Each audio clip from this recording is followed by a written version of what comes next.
Some doors are locked to keep danger out. Others are never opened because the person inside stopped believing anyone would ever knock. At exactly 5:12 on a bitter January morning, Ethan Brooks unlocked the front door of his sprawling colonial estate just outside Boston, expecting nothing more than another silent commute to another endless day of meetings. Frost clung to the stone columns framing the entrance, and a pale blue dawn stretched across the sky like a promise too fragile to keep. The neighborhood remained perfectly still, its streets lined with immaculate homes where warm lights glowed softly behind curtains, yet the only sound Ethan ever noticed was the faint click of his own shoes against polished marble. Success had given him everything people admired and quietly taken away almost everything that mattered. Every morning followed the same careful rhythm. Coffee brewed exactly 6 minutes. The newspaper rested untouched beside the fireplace. His driver would arrive at 5:30 sharp. Predictability was easier than hope. He reached for the brass handle, opened the heavy oak door, and froze before taking his first step outside. Curled tightly against the cold stone porch was a little girl, no older than 7, asleep beneath a threadbare gray blanket that was far too thin for the freezing air. Her blonde hair spilled across a faded backpack she held like it was the most valuable thing she owned. A pair of tiny white sneakers, scuffed from countless miles, rested neatly beside her as though she had tried very hard to be polite, even while sleeping on a stranger's doorstep. Ethan's first instinct was confusion. His second was disbelief. This neighborhood was protected by private security. Visitors announced themselves. Deliveries never arrived before sunrise. Children certainly did not appear overnight on the front porch of a millionaire CEO's home. He looked toward the long driveway, then across the quiet street. No parked cars. No worried parents. No explanation. The icy wind swept across the front lawn, stirring the girl's blanket just enough for him to notice how tightly she was hugging the worn backpack against her chest. It wasn't fear he saw. It was determination. As if letting go would cost her everything. He stepped closer, careful not to make too much noise. The child stirred slightly, eyelashes fluttering before her pale blue eyes slowly opened. For one brief second she looked frightened, not by him, but by the possibility that she had awakened somewhere she hadn't meant to be. Then she quickly sat up, clutching the backpack even tighter. "I'm sorry," she whispered, her small voice carrying more manners than panic. "I didn't mean to make a mess." Ethan blinked. Of all the things he expected to hear, an apology was not one of them. His gaze drifted toward the faded envelope resting beneath her hand, its edges worn from being carried for far too long. She carefully picked it up with both hands, stood despite the cold that made her knees tremble, and held it out toward him with quiet certainty. "My mommy said." She began, swallowing hard before meeting his eyes with a courage no child should ever have to learn. "If she never came back, only you would understand." The words settled over the silent morning more heavily than the winter frost itself. Ethan stared at the little girl, then at the envelope she refused to lower. His fingers hesitated inches away from it, while somewhere deep inside a memory he had spent years trying to bury stirred for the very first time. Ethan did not take the envelope immediately. Instead, he looked into the little girl's face, searching for some clue that would explain why she stood on his porch before sunrise carrying words that seemed to belong to another lifetime. The wind swept across the front steps again, making her shiver despite every effort to hide it. "What is your name?" he asked quietly. "Lily," she answered. "Lily Carter." She lowered her eyes as though she expected him to tell her she had the wrong house. Instead, Ethan reached for the envelope with careful hands. The paper felt old, softened by countless days of being carried inside the little backpack. His name appeared on the front in graceful handwriting he could not quite place. Ethan Brooks. Nothing more. No return address. No stamp. No explanation. He slipped one finger beneath the sealed flap. Then stopped. Something inside him resisted opening it here, as though whatever waited inside had already begun changing the morning before he had even read a single word. He glanced back toward the warmth of the house. The fireplace still glowed faintly beyond the open doorway, filling the grand foyer with golden light that spilled onto the porch. Lily remained standing where she was, careful not to step across the threshold. "You can come inside," Ethan finally said. She hesitated. "Are you sure?" she asked so softly he almost missed it. He nodded once. "It is too cold to stand out here." Lily slipped off her worn sneakers before stepping onto the polished hardwood floor without being asked. Even then she stayed close to the entrance, clutching the backpack against her chest as though it were part of her. Ethan quietly closed the heavy front door behind them, shutting out the winter air. The silence inside the enormous house felt different now. For years every room had echoed with nothing except footsteps and distant clocks. This morning there was the faint rustle of a child carefully looking around without touching anything. Her eyes wandered across family photographs that had not changed in years, shelves lined with books, and the towering staircase disappearing toward the second floor. There was curiosity in her expression, but never envy. She simply looked as though she was trying to remember what a home was supposed to feel like. Ethan walked toward the kitchen without speaking. Habit guided every movement. He filled the kettle with water, reached for a mug, then paused before taking a second one from the cabinet. It had been years since anyone else had shared breakfast in this house. Moments later the rich smell of hot chocolate drifted through the kitchen, followed by the sweet scent of pancakes warming on the stove. When he placed the steaming mug in front of Lily, she wrapped both small hands around it without taking a sip. Instead she smiled politely. "Thank you, Mr. Brooks." The words landed harder than she could have imagined. Nobody had called him anything except Mr. Brooks, sir, or CEO for so long that simple gratitude sounded almost unfamiliar.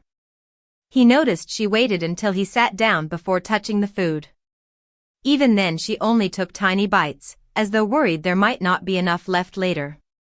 Ethan watched quietly, realizing she had not once asked for money, a phone, or help. She had come only to deliver one envelope. And somehow that simple truth unsettled him far more than any business crisis ever had. The clock above the kitchen stove quietly ticked through the stillness as dawn slowly brightened the frost-covered windows. Ethan finally reached for the envelope resting beside his untouched coffee. The seal gave way with surprising ease, almost as though it had been waiting for this exact moment. Inside was a single photograph folded carefully in half. He opened it slowly. The edges were faded, the colors softened by time, but the image was unmistakable. A younger Ethan stood beside a smiling woman beneath a massive oak tree, both of them laughing at something beyond the camera. His breath caught. He had not seen that photograph in more than 20 years. He had believed every copy had disappeared long ago. Before he could speak, a smaller piece of paper slipped onto the kitchen table. It was no more than a few inches wide, written in the same graceful handwriting that covered the front of the envelope. "If Lily finds you, it means I could not keep my promise. Please listen before you decide what to do." Ethan read the sentence twice, then a third time. His heart beat louder with every word. Across the table Lily quietly watched him without interrupting. She seemed to understand that the silence mattered. Finally Ethan looked up. "Your mother wrote this?" Lily nodded. "She said I should only give it to you after I knew I was really at your house." "How did you know this was my house?" Ethan asked gently. Lily pointed toward the front yard where the enormous oak tree stretched its bare branches across the pale winter sky. "Mom said there would always be a blue house with a big old tree that never stopped protecting people." Ethan slowly turned toward the window. The oak tree had stood there long before he bought the property. Years ago he had almost cut it down during renovations. But someone had convinced him not to. Suddenly he remembered who that someone had been. Claire Carter. She had smiled and said old trees deserved the chance to keep watching over people. The memory arrived so clearly that it almost felt alive. Lily carefully unzipped her faded backpack and placed it on the table. Mom said there was something else. She reached inside and pulled out a small wooden box no larger than a paperback novel. The corners were worn smooth from years of careful handling. A tiny brass key hung from a faded blue ribbon tied around the latch. Ethan stared at it without moving. He recognized the ribbon immediately. He had won it at a county fair during a summer festival decades earlier and jokingly tied it around Claire's wrist because he could not afford jewelry. She had laughed and promised never to throw it away. Somehow she had kept that promise. Lily gently pushed the box toward him. She told me not to open it. She said only you would know when it was time. Ethan rested one hand lightly against the lid but could not bring himself to lift it. Too many forgotten years suddenly stood between the man he had become and the young dreamer smiling in that faded photograph. Outside, the first rays of morning sunlight reached across the frozen lawn, touching the old oak tree with quiet warmth.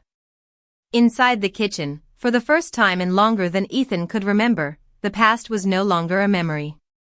It was sitting across the table, patiently waiting for him to find the courage to open it. For several long moments neither of them spoke.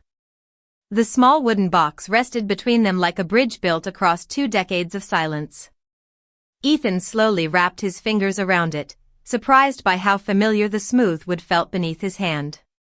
Time had changed almost everything about his life, yet somehow this tiny object carried him back to afternoons filled with laughter beneath the old oak tree when success had been nothing more than a distant dream. He finally lifted the brass latch. The hinges released with the faintest whisper. Inside lay no fortune, no legal documents, no dramatic secret. Instead there were simple things, carefully arranged as though each one deserved to be remembered. A tiny seashell rested beside a faded ticket stub from a county fair. A pressed maple leaf, still perfectly preserved between 2 sheets of wax paper, lay beneath a folded birthday card. There was also a worn friendship bracelet braided from blue and white thread, its colors faded but unmistakable. Ethan reached for the bracelet first. His fingers trembled almost imperceptibly. "I made that," he murmured before he realized he had spoken aloud. Lily watched quietly. "Mom wore it every birthday," she said with a gentle smile. She said it reminded her that some promises never disappear, even when people do. Ethan closed his eyes for a brief second. He remembered sitting beside Claire on a wooden picnic table, laughing because the bracelet looked uneven. She had insisted it was perfect because someone had made it with kindness instead of money. He had forgotten those words. She never had. Beneath the bracelet rested a folded piece of notebook paper. Ethan carefully unfolded it. Instead of a letter, it contained a list written in Claire's graceful handwriting. It was titled, "Things That Made Me Believe Life Was Beautiful." The first line read, "Watching the sunrise from the hill behind the oak tree." The second, "Pancakes on rainy Saturdays." The third, "Laughing until Ethan forgot to worry about tomorrow." His throat tightened. He could not remember the last time anyone had connected his name with something joyful. Lily leaned forward slightly. "She wrote in that notebook almost every week," she explained. "Whenever something good happened, even something really small." Ethan looked toward her. "Did she ever talk about me?" Lily nodded. "Not every day. But whenever I was scared about something, she would tell me that once she knew someone who believed every problem could be solved if people chose kindness before fear." Ethan lowered his eyes. That was the young man he had once hoped to become. Somewhere along the years of board meetings, stock reports, and lonely victories, he had quietly stopped recognizing him. Lily reached into the backpack one more time and carefully placed a small framed photograph on the table. It showed Claire, much older than Ethan remembered, smiling beside a little blonde girl standing beneath the same oak tree that now shaded his front yard. On the back, written in neat blue ink, were 8 simple words. "Home is never a place. It is a person who stays." Ethan stared at the sentence until the room around him seemed to disappear. Outside, the winter sun climbed higher above the frozen branches, sending warm light through the kitchen windows. For the first time in years, that enormous house no longer felt like a monument to success. It felt like a place quietly waiting for a forgotten promise to find its way home. The house remained unusually quiet after breakfast, but it was no longer the heavy silence Ethan had grown accustomed to. It carried the gentle sounds of someone moving carefully through unfamiliar rooms, pausing to admire a painting, smiling at an old grandfather clock, or standing by the tall windows watching cardinals land beneath the snow-covered oak tree. Lily never wandered far from her faded backpack. Wherever she went, it rested close beside her, as though it still carried something too important to leave behind. Ethan found himself watching her from the doorway of his study. She did not treat the mansion like a place of luxury. She treated it like a place deserving respect. Every chair she used was pushed neatly back into place. Every cup was carried to the sink without being asked. There was a quiet grace about her that reminded him so much of Claire that each passing minute uncovered another memory he had long believed forgotten. While Lily sat by the fireplace reading one of the children's books she had discovered on a dusty shelf, Ethan returned to the wooden box. Beneath the notebook page and friendship bracelet rested one final item wrapped inside a folded blue handkerchief. Carefully unfolding the fabric, he discovered a small silver key unlike any ordinary house key. Its handle had been engraved with the shape of an oak leaf. Tied around it was a tiny paper tag bearing only 4 handwritten words. "When you are ready." Ethan frowned thoughtfully. He turned the key over in his palm several times, searching for recognition. Then his eyes drifted toward the built-in bookshelf covering one wall of the study. 20 years earlier, before renovations transformed the estate into a modern home, there had been a small wooden cabinet hidden behind those shelves. He had almost forgotten it existed. Curiosity slowly overcame hesitation. He walked toward the shelves, running his hand along the polished wood until his fingers found a nearly invisible brass lock concealed near the bottom corner. His heart skipped. The silver key fit perfectly. With a gentle click, a narrow compartment quietly opened. Inside rested not gold, not legal papers, but a single leather journal wrapped carefully in linen to protect it from time. Ethan lifted it out with both hands. The cover carried Claire's initials pressed into the leather in delicate gold lettering. Before opening it, he glanced toward the living room. Lily had fallen asleep on the sofa, the book resting across her lap, warmed by the crackling fireplace after what must have been an exhausting journey. Ethan smiled softly and placed a folded blanket over her shoulders. She barely stirred, only hugging the backpack a little closer before settling peacefully again. Returning to the study, he slowly opened the journal to its first page. Claire's handwriting greeted him immediately. "If you are reading this, then Lily found you exactly as I hoped she would.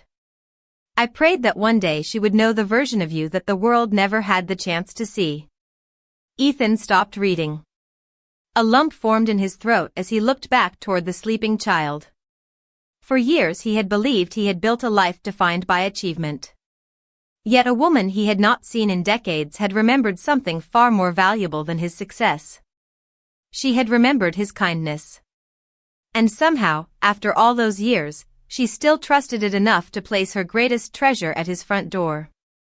That afternoon the sunlight drifted slowly across the hardwood floors, painting long golden lines through the quiet house. Ethan remained alone in the study, turning each page of Claire's journal with the care someone might use to hold a fragile memory. Her entries were never bitter. She never wrote about regret. Instead, she filled every page with ordinary moments that somehow felt extraordinary. She described watching Lily chase butterflies in a public park, baking blueberry muffins on rainy Saturdays, and reading bedtime stories until they both fell asleep with the book still open. Between those simple memories were occasional lines about Ethan. Today Lily asked if good people ever disappear. I told her they sometimes lose their way, but kindness always remembers the road home. Ethan leaned back in his chair and covered his eyes for a moment. He had spent years believing Claire had simply chosen a different life after they drifted apart when he accepted an opportunity across the country. He had buried himself in work, convincing himself that success would someday make the sacrifices worthwhile. Reading her words now, he realized neither of them had stopped caring. Life had simply carried them in different directions until silence became easier than reaching back. As he continued reading, a folded document slipped gently from between two pages. It was a copy of an old newspaper clipping dated nearly 20 years earlier. The headline celebrated Ethan's first major business achievement, featuring a photograph of a much younger man standing proudly beside a newly opened office building. Across the bottom margin, Claire had written in blue ink, "I knew you could build companies. I always hoped you would never stop building people too." Ethan stared at the sentence until his vision blurred. There had been boardrooms full of applause, magazine covers, television interviews, and awards displayed throughout the mansion, yet none of those accomplishments had ever made him feel as seen as that single handwritten note. A soft knock interrupted the silence. He quickly closed the journal before looking up. Lily stood quietly in the doorway, still wrapped in the blanket from the sofa. "I am sorry," she said. "I did not mean to interrupt." Ethan smiled gently. "You are not interrupting anything." She stepped inside, her eyes falling on the journal resting in front of him. "Mom used to read from that sometimes," she whispered. "Not the parts she wrote about you. She said those belonged to you one day." Ethan felt another quiet ache settle inside his chest. "Lily," he asked carefully, "where have you been staying?" She looked down at the edge of the blanket. "Different places for a little while. Mom planned everything before she got sick. She told me exactly where to go and who to trust. She always said people could surprise you in good ways if you gave them the chance." Ethan listened without asking questions she did not seem ready to answer. What mattered most was not where she had been yesterday. It was where she would be tomorrow. He stood, walked toward the fireplace, and gently added another log to the glowing fire. Warm light filled the room as the flames quietly grew brighter. Looking back at Lily, he suddenly understood that Claire had not sent him a puzzle to solve or a mystery to chase. She had entrusted him with something far greater. She had given him one more opportunity to become the man she had believed he could always be, even after he had forgotten it himself. As evening settled over the neighborhood, the lights inside Ethan's home glowed with a warmth they had not carried in years. Snow began drifting quietly beyond the windows, covering the front lawn in a fresh blanket of white while Lily sat at the dining table carefully coloring on the back of an old notepad Ethan had found in a drawer. She hummed softly to herself, completely unaware that the simple sound filled every empty corner of the house more completely than silence ever could.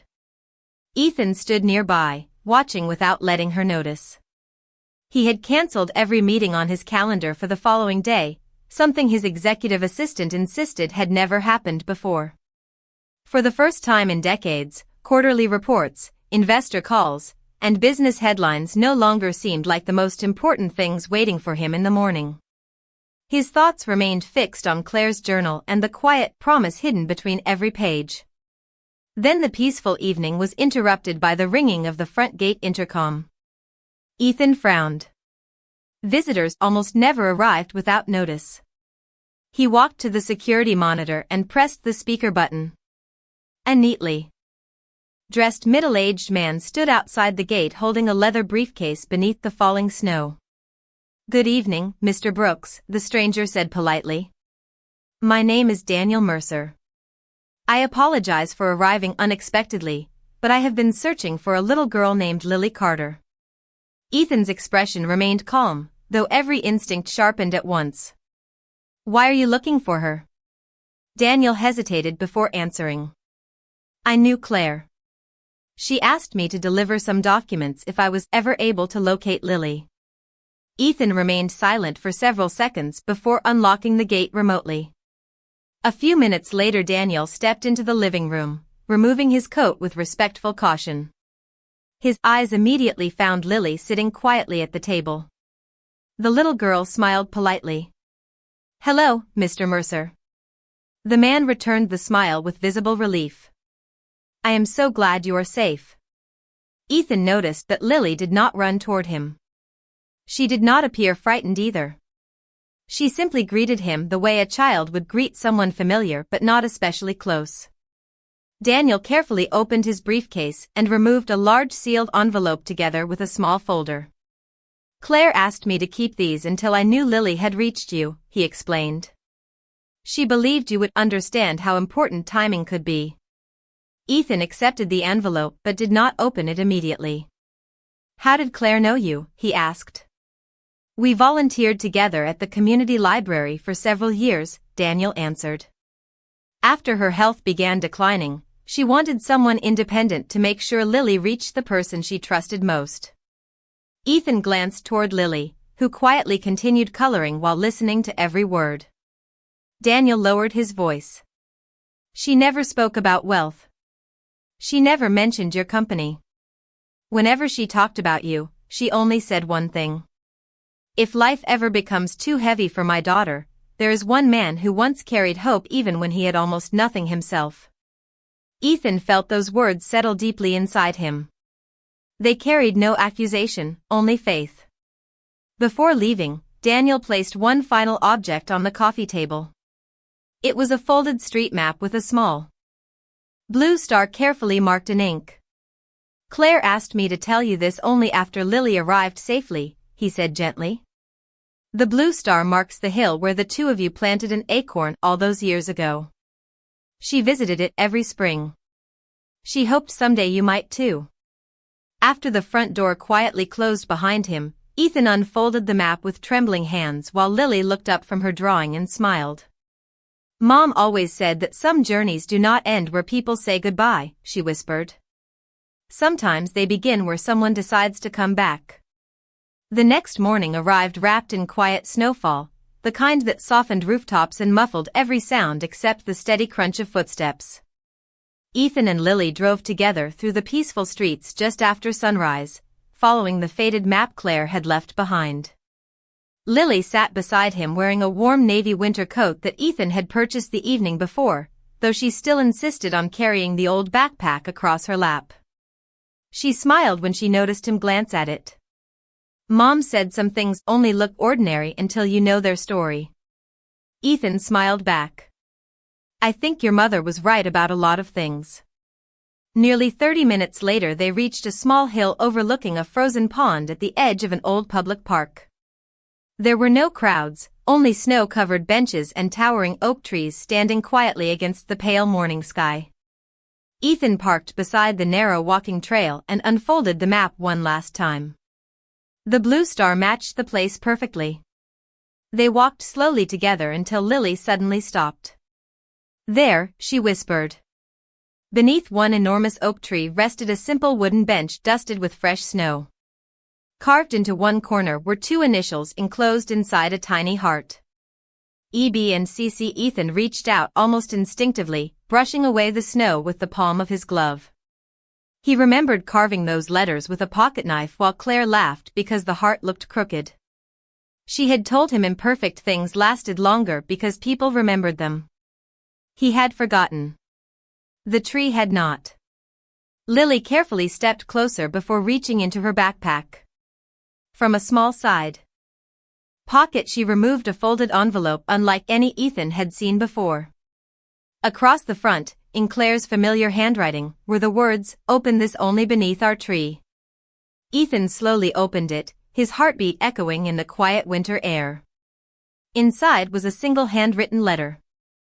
"Dear Ethan, if you are reading this beside the oak tree, then life has already done something beautiful. It brought Lily to the one person I trusted without ever needing proof. I never wanted you to carry guilt for the years we spent apart. We both followed the paths life placed before us. But if you still remember the promise we made beneath these branches, then you already know why I chose you. We once promised that if either of us ever found someone frightened and alone, we would become the safe place they needed. I believe promises like that never expire. Ethan lowered the letter, unable to speak. The cold air seemed to disappear around him as memories filled every quiet corner of his heart. Lily gently slipped her small hand into his. "Mom told me we all leave little pieces of ourselves inside the people we love," she said softly. "She said if I ever felt lonely, I should look for the people carrying her kindness." Ethan looked down at the child standing beside him. In that moment he understood that Claire had not been asking him to repay an old friendship. She had simply reminded him of the person he had once dreamed of becoming. He folded the letter carefully and placed it inside his coat pocket over his heart. As they turned toward the path leading back to the car, a gentle breeze stirred the bare branches overhead. Tiny flakes drifted through the morning light like quiet blessings, and for the first time in many years, Ethan no longer felt as though he was walking away from his past. He was finally walking toward the future Claire had believed he was always capable of creating. 1 year later, spring returned to the old blue house with the oak tree standing taller than ever, its branches covered in fresh green leaves instead of winter frost. Every morning began differently now. Laughter drifted through rooms that had once echoed with silence. A small backpack rested beside the front door instead of forgotten business briefcases, and the smell of blueberry pancakes often reached the hallway long before the sun climbed above the rooftops. Ethan Brooks still led one of the most successful companies in the country, but his calendar no longer decided every hour of his life. Every weekday he drove Lily to school himself, never allowing another meeting to replace those quiet 20 minutes together. Along the way they played guessing games about clouds, counted red pickup trucks, and sometimes stopped at the same neighborhood bakery because Lily insisted their cinnamon rolls tasted happier on Fridays. His employees noticed the difference long before the business magazines did. The once distant executive who rarely smiled now remembered birthdays, visited community programs personally, and quietly expanded scholarships for children across the city without attaching his name to a single announcement. When reporters asked what had inspired the sudden changes, Ethan simply smiled and said that sometimes the smallest teachers never stand behind a classroom. One warm Saturday afternoon they returned to the hill overlooking the pond carrying a young oak sapling wrapped carefully in burlap. Beside the old tree, they dug a small hole together. Lily pressed the first handful of soil around its roots before looking up at Ethan. "Do you think Mom would like this?" she asked. Ethan looked toward the towering branches that had protected so many memories across the years. "I think she would love knowing that hope keeps growing," he answered softly. Lily smiled and tied the faded blue ribbon from the little silver key around one of the sapling's lowest branches. The ribbon fluttered gently in the spring breeze, no longer a reminder of something lost but a promise that kindness could continue from one life into another. As they walked back toward the car, Lily slipped her hand into his just as naturally as though it had always belonged there. She stopped after a few steps and turned toward the old blue house visible in the distance beyond the trees. "Mom was right," she whispered with quiet certainty. This really was the safest house. Ethan looked at her, then toward the home that had once been nothing more than walls filled with expensive furniture and lonely evenings. Now every room carried footprints, laughter, drawings taped to the refrigerator, books left open on the coffee table, and the comforting certainty that someone would always be waiting on the other side of the front door. He smiled through grateful eyes, gently squeezed Lily's hand, and together they continued walking beneath the shelter of the oak trees, leaving behind only quiet footprints and carrying forward the promise Claire had trusted them to keep. Because in the end, the greatest fortunes are never measured by the homes we build or the wealth we collect. They are measured by the hearts we choose to protect, the promises we refuse to forget, and the simple decision to open one ordinary door that changes 2 lives forever.